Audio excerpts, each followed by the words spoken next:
هم مجری بسیار خوبیه و از چهره‌های دوست داشتنی اجرا در تلویزیون، هم تهیه کننده خیلی خوبیه، هم برنامه‌ساز ماهریه و هم مدیر گروه فریخته‌ایه که اگر یک بانوی فریخته نبود الان در شبکه 4 نبود.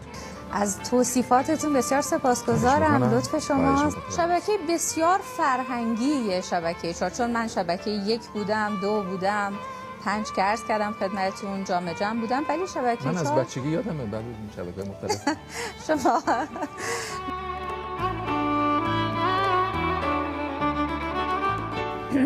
عذرخواهی می‌کنم. خواهش می‌کنم. من از سال بگم چایی برام. دقیقاً چای رو خودتون میل کردین و بنده ندادین. بچه‌ها یه چایی بیارید. خیلی متشکرم.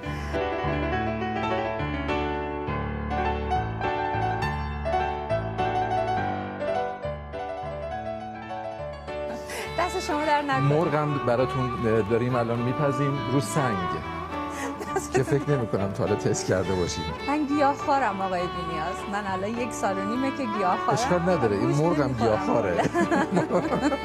بچه‌ها روی سیب زمینی ها و قارچ‌ها بیشتر وقت بذارید. خب بریم سراغ بقیه برنامه.